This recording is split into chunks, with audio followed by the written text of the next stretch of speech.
I'm destined to stay. In the lounge next to the control room, I had that verse, and then I kind of got the chorus for it. Will I ever get out of here?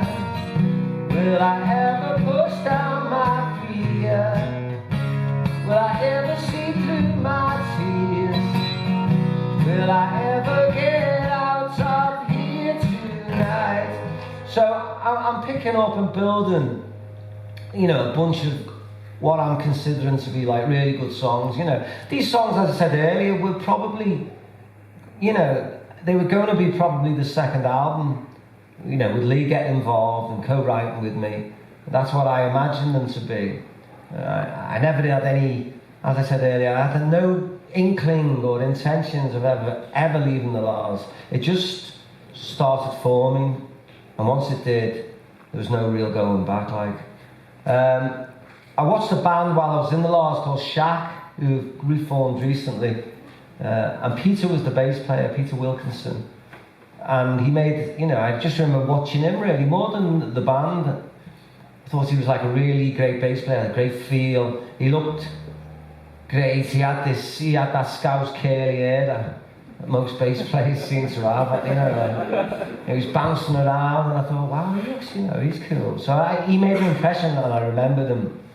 I got in touch instead of getting a new band together, and he was interested because he was at the same point, I think, with Shaq. He was leaving. So me and Peter were knocking around, and we were the nucleus of the band cast. But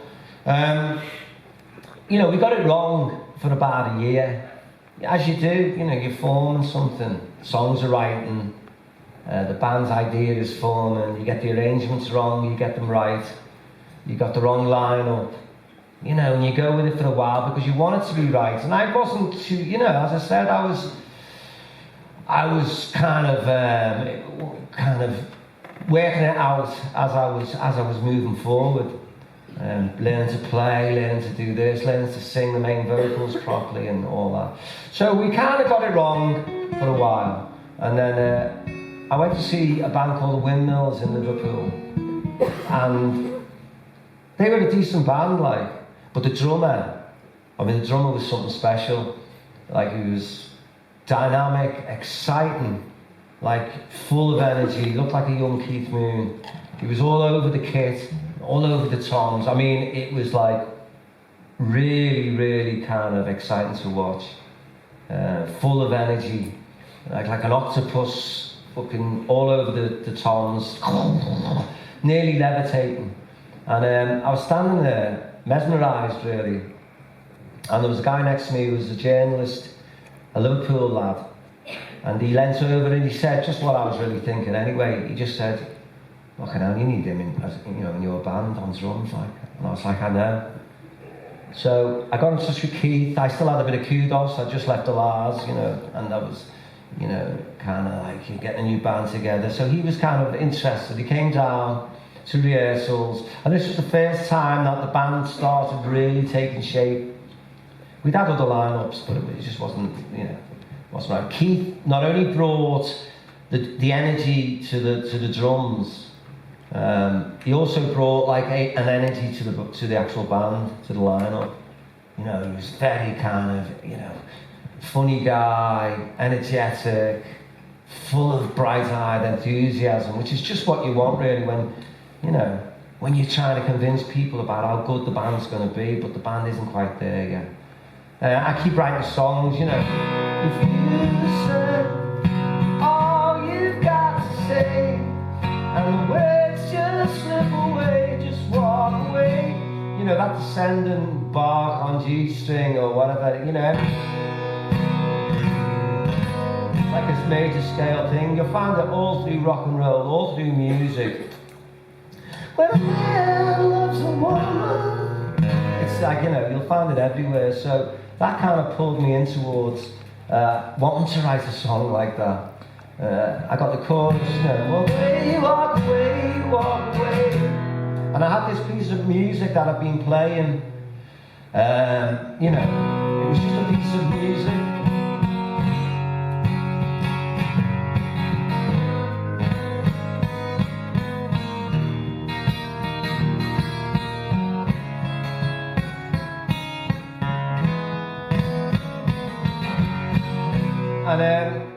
that was a separate piece of music, but I did never really get a melody for it, because the melody's kind of in the guitar singing, and I just stuck it on the front, and I just used it in the middle, and it became quite an integral part of that song.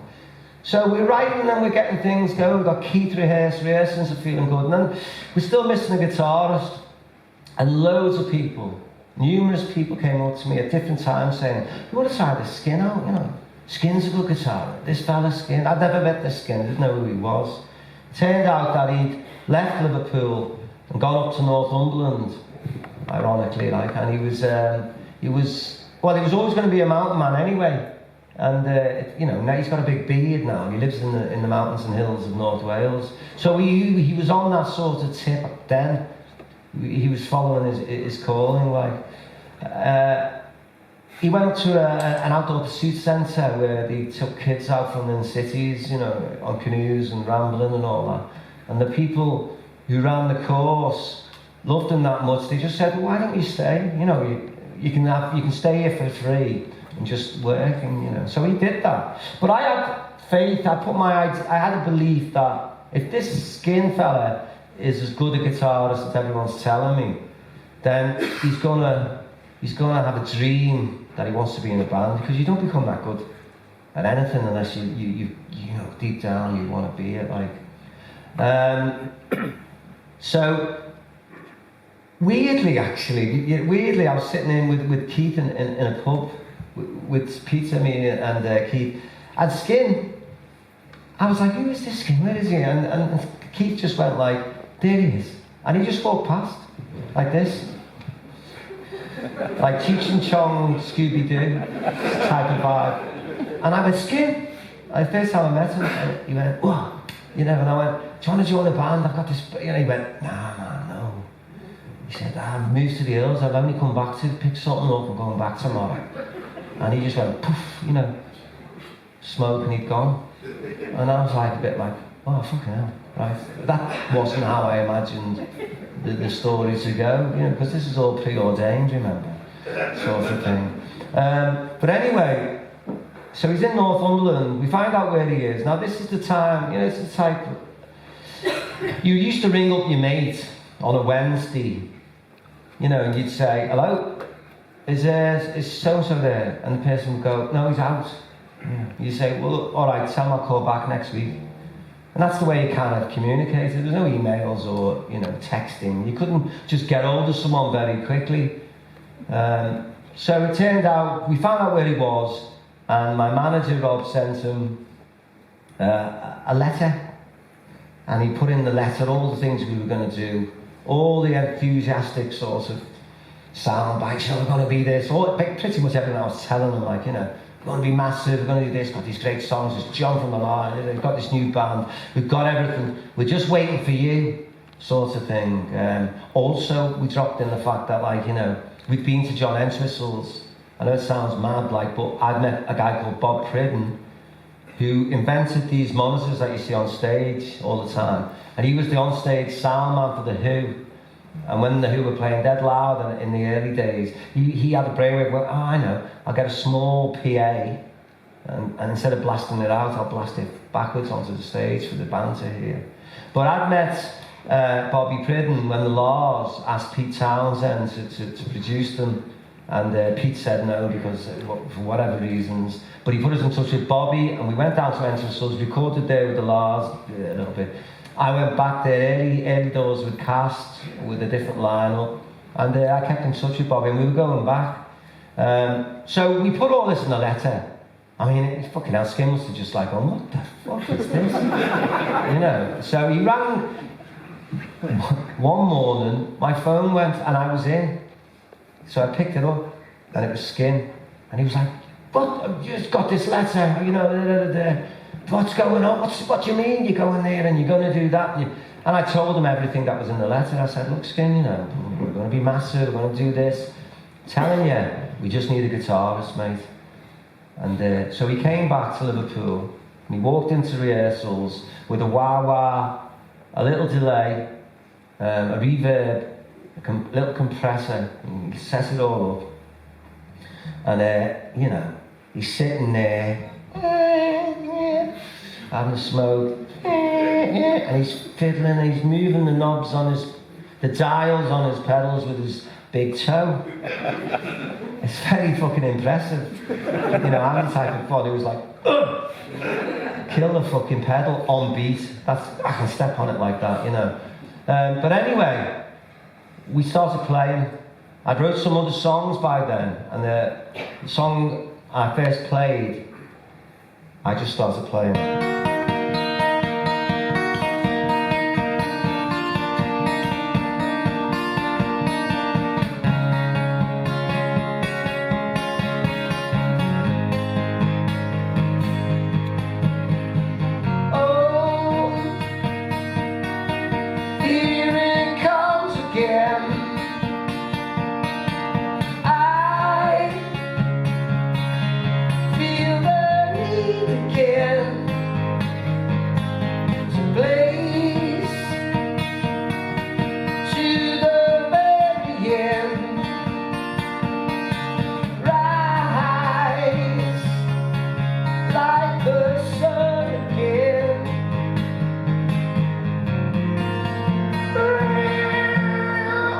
All this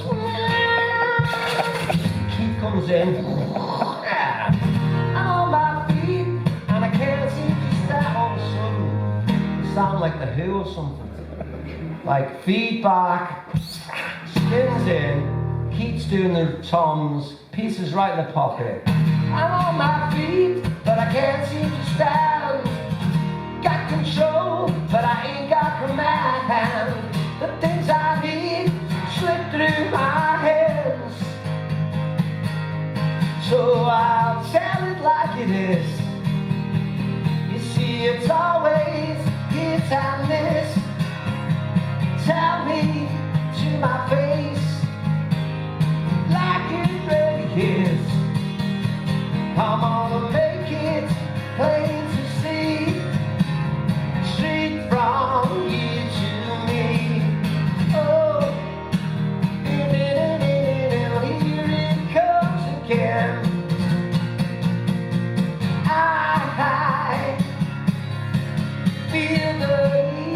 again, and you can kind of get the drift, but it's really, really happening.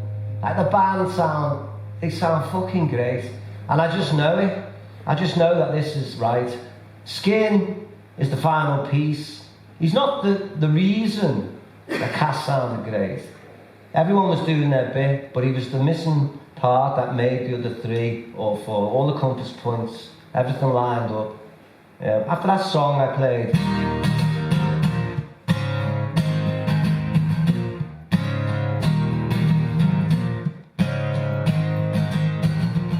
I was born to live here, and I live to give. I'm the love that you feel, the life that lives real in all of you. I was born to die, I live to cry. Your tormented soul, the blackness that holds to all of you. So think of me as history. Skin starts doing this fucking whirling dervish, psychedelic sonic storm is the way I would describe it. Like seriously, and he just starts doing it. He's obviously got this little kind of technique that he's doing, but it just fits perfectly on this song. And you know, it's a special moment. I play Sandstorm.